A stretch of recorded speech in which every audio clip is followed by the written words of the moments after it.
प्रमुख पाहुणे आनंद अंदोरे दादा पण आले आहेत. दादा ते कुठे आहेत ते ना स्पॉटलाइट कराल. अच्छा, आनंद अंदोरे. जय श्री कृष्ण दादा. जय श्री कृष्ण. जय श्री कृष्ण. दादा सोलापूर महाराष्ट्राहून आले आहेत. ते बँक ऑफ महाराष्ट्र मधून निवृत्त झालेत. दादानी चित्रपट, शॉर्ट फिल्म व नाटकात भूमिका केल्या आहेत. दादा गीता परिवारात जानेवारी 2023 पासून आहेत. त्यांनी टीए ची सेवा दिली आहे व सध्या ते लेवल 3 च्या मध्ये प्रशिक्षक म्हणून सेवा देत आहेत. दादा, आपणास विनंती आहे की आम्हास मार्गदर्शन करावे, ज्यांनी पुढच्या वाटचालीसाठी आमचे मनोबल वाढेल. आनंद अंदोरे दादा. जय श्री कृष्ण. जय श्री कृष्ण दादा.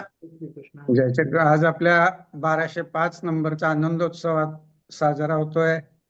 1205 क्रमांकच्या क्लासचे सर्व साधक, आदरणीय प्रशिक्षक धनंजय भागवत दादा, IT इंटर्न ट्रेनर शैला पराशरताई, ग्रुप कोऑर्डिनेटर सुलभाताई गोडबोले, बॅच कोऑर्डिनेटर अनंत जोशी दादा आणि आपणा सगळ्यांना एकत्रित गुंफणारे पडद्यामागचे कलाकार, टेक्निशियन सुनील दादा अग्निहोत्री, आपणा सर्वांना मनोभावे नमस्कार. आज आपल्या आनंदोत्सवामध्ये आपण मला आमंत्रित केलं त्याबद्दल मी आपल्या सगळ्यांचा मनपूर्वक आभार मानतो.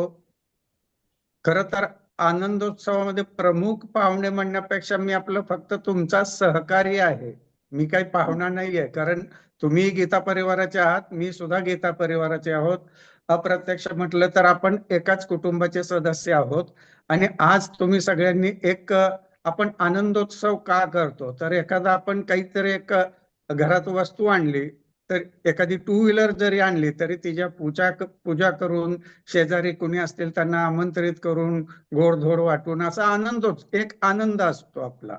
तसं आपण आज ही 4 धाम यात्रा, गीता शिकायची म्हणजे ही एक 4 धाम यात्रा आहे. आपण सगळे म्हणतो, आपण 4 धाम यात्राच म्हणतो, कारण ही 4 लेवलमध्ये जाते.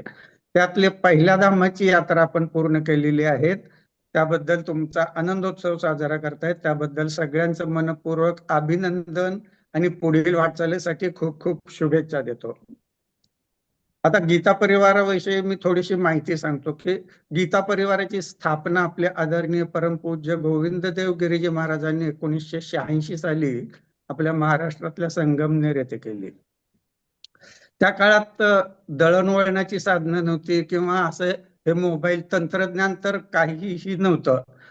काही जे होते सेवेकरी गीता परिवाराचे, ते बसनी प्रवास करून गावोगावी जाऊन दारात जाऊन सांगत होते की असं असं गीता परिवार स्थापन केलेलं आहे, तुम्ही भगवद्गीता शिका आहे ते. आणि याच्यातून सुरुवात झालेली. जेव्हा ही संकल्पना वाढत गेली, परंतु म्हणतात ना, काही काही चांगल्या गोष्टी असतात परंतु त्याला वेळ यावी लागते. आणि ज्यावेळी संकट काळी आपल्याला बरोबर हे आठवण येते. 2020 साली जेव्हा कोरोनाचं महासंकट आपल्या सगळ्या जगापुढे आलं, त्यावेळी आपण भगवद्गीतेचा आधार घेतला. आणि मग मात्र घरात बसून काय करायचं, तर भगवद्गीता. काही हरकत नाही, एक भीतीपोटी का असेना, जे वाईटातून चांगलं घडतं ते झालं. त्यावेळी सगळ्यांनी गीतेला आपलंसं केलं आणि आता त्याचा वटवृक्ष झालेला आहे. अजून कित्येक करोड झालेले आहेत. 180 देशामधून साधक आपल्या गीता परिवाराशी जोडले गेलेले आहेत. 12,500 सेवक आहेत, जे प्रशिक्षक, तांत्रिक सहाय्यक किंवा काय अशा ग्रुप कोऑर्डिनेटर, बॅच कोऑर्डिनेटर अशा विविध प्रकारच्या सेवा देतात. असे 12,500 सेवेकरी आहेत. असा हा गीता परिवाराचे आपण सुद्धा सदस्य झालात, त्याबद्दल सगळ्यांचं मनपूर्वक अभिनंदन.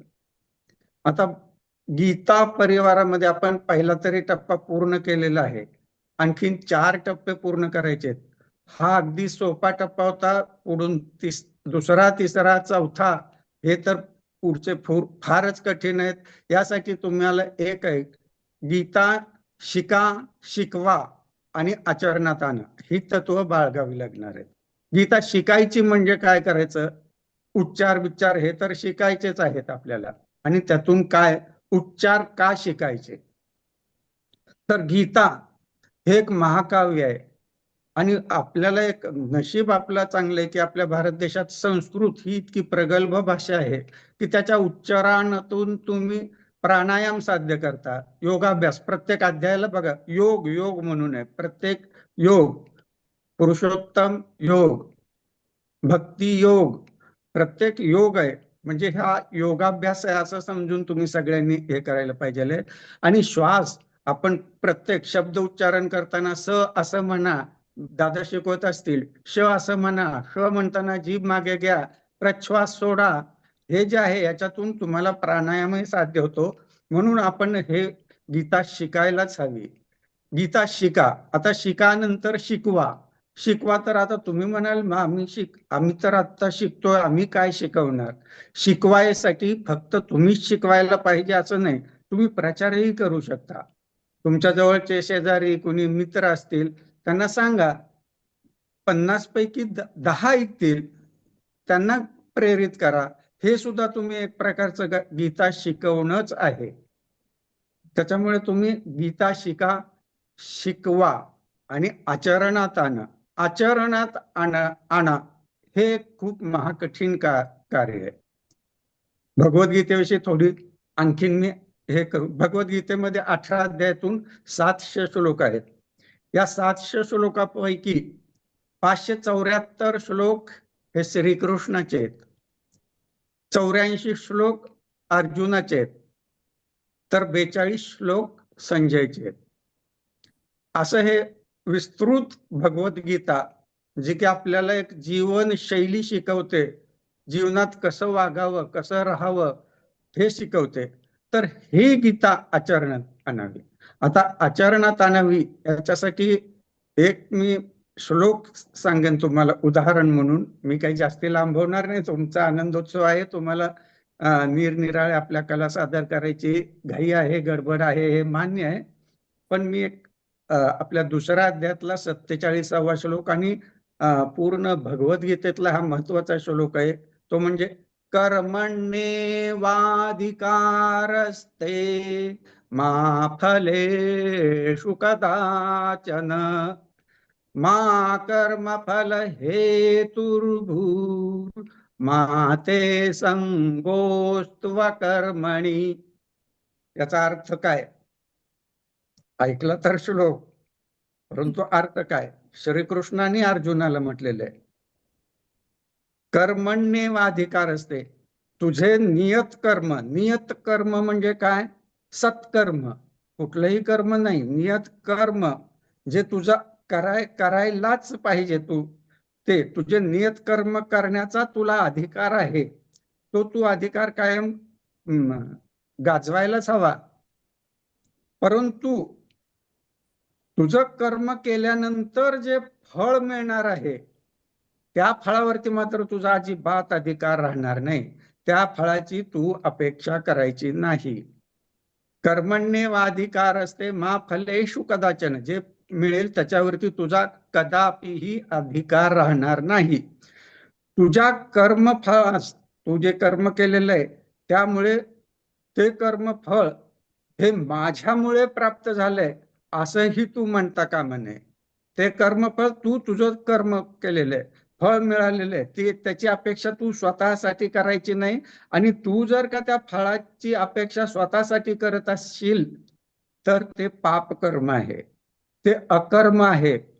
किंवा जर का ते फळ मला मिळणार नसेल तर मग मी का कर्म करू असं जर का तुझ्या मनात विचार येत असेल तर तू ते पाप करतोय, तू अकर्म करतोय, ते तुझं दुष्कर्म आहे असं कृष्णाने सांगितलं. आणि अर्जुनाला युद्ध करणे हा तुझा धर्म आहे, तुझा कर्म आहे, तुझं कर्तव्य आहे. त्यामुळे तू युद्ध हे करायलाच पाहिजे. समोर कोण आहे, तू समोरच्याला मारशील, तुला पाप तक लागेल असं अजिबात नाही. त्यांना तू मारलंस तर तुला उलट पुण्य लागेल, कारण ते त्यांना मोक्ष प्राप्ती होणार आहे. युद्धात जे आपलं कर्तव्य बजावताना जे मृत्युमुखी पडतात ते मृत्यू पावत नाहीत तर त्यांना मोक्ष मिळतो. त्यामुळे त्यांच्या मोक्षाला तू कारणीभूत असशील आणि ते तुझं पुण्यकर्म असेल असं जेव्हा सांगितलं त्यावेळी कृष्ण, तर हेच आपण आपल्या जीवनामध्ये सुद्धा आचरणात आणायचंय. बरं ठीक आहे, कुठे युद्धाला नाही, परंतु तुमचं जे कार्य आहे, तुम्ही जे हाती घेता, तुम्ही जे नोकरी करत असाल कुठे, ती इमाने, इतबारे आणि कुठलीही अतिरिक्त अपेक्षा न ठेवता ते करायलाच पाहिजे. हे तुम्ही भगवद्गीतेतून शिकू शकता. मला वाटतं मी जास्ती वेळ घेतलाय तुमचा. तुमच्या आनंदोत्सवात मी खरंच सहभागी होणार आहे. अजून भरपूर वेळ बघतो. आता लक्ष्मण दादांनी श्रीकृष्णाष्टक म्हटलं, त्यानंतर विलास दादांनी निलेश दादा निवास दादा, हा. असं का, निलेश दादांनी हा. गणपती स्तोत्र म्हटलं. खूप हा. छान त्यांनी म्हटलं. आनंद वाटला. असंच वेगवेगळ्या आपल्या कला दाखवा. मी पाहायला थांबतोच आहे. मला इथे येऊन 2 शब्द बोलण्याची संधी दिलीत त्याबद्दल सुलभाताई आणि सर्व टीमचे मनपूर्वक आभार आणि पुढील प्रवासासाठी सगळ्यांना खूप खूप शुभेच्छा. धन्यवाद. धन्यवाद दादा. जय आपण या श्रीकृष्ण. सोहळ्यात आलात आणि आम्हास मार्गदर्शन केले याबद्दल आम्ही आपले आभारी आहोत. धन्यवाद ताई, धन्यवाद. आभार काही धन्यवाद मानायची दादा. गरज नाही ताई. हे माझं काम आहे, कर्तव्य आहे. आता सांगितलं कर्तव्य आहे हे माझं. चालेल दादा. आता धनंजय दादा 2 मिनिट 3 मिनिट राहिलेले आहेत. अनंत दादा. अनंत अनंत दादा. जय श्रीकृष्ण सर्व साधकांना, हा. सर्व गीता परिवारातील सर्व सदस्यांचं हार्दिक हार्दिक स्वागत आपल्या या आजच्या आनंदोत्सवामध्ये. आपला हा 1205 ग्रुपचा आजचा आनंदोत्सव आहे आणि हा आनंदोत्सव का साजरा करायचा आनंददादांनी खूप छान प्रकारे सांगितलेला आहे आपल्याला. सर्वप्रथम आपल्या सर्व साधकांतर्फे मी आनंददादांचं खरोखर आभार व्यक्त करतो की त्यांनी खूप असं सुंदर मार्गदर्शन आपल्या सर्वांना केलेलं आहे. खरोखर ते मार्गदर्शन करताना असं वाटत होतं ते बोलल्याप्रमाणे की ते खरोखर आपल्याशी हितगुज करण्यासाठीच आलेले आहेत. मार्गदर्शन करण्यापेक्षा त्यांनी हितगुज छान केलं. अगदी घरच्या मोठ्या भावासारखं त्यांनी आपल्या सर्वांना सांगितलं की आपल्याला कर्मण्येवाधिकारस्ते माम फलेषु कदाचन, आणि जाता जाता कुणाच्या लक्षात आलं असेल नाही, परंतु त्यांनी त्याचं उदाहरण देखील दिलं की त्यांनी कुठल्याही फळाची अपेक्षा केली नाही की माझे कोणी आभार मानावेत. हे फळ झालं. त्यांनी त्यांचं काम केलं बरोबर. दादा धन्यवाद, तुम्ही आमच्या कार्यक्रमामध्ये आलात त्याबद्दल. हे माझं मान कर्तव्य. आणि आजच्या या कार्यक्रमामध्ये तसेच सर्वप्रथम मी आपल्या सर्व साधकांचं हार्दिक अभिनंदन करतो, आभार व्यक्त करतो की गेले 22-25 दिवस तुम्ही खूप खडतर प्रवास सुरू केला आणि त्या खडतर प्रवासाचा आज फळ म्हणून आपण इथे आनंदोत्सव साजरा करत आहोत. 4 धामाची यात्रा हे पहिलं धाम तुम्ही पूर्ण केलेलं आहे. पहिलं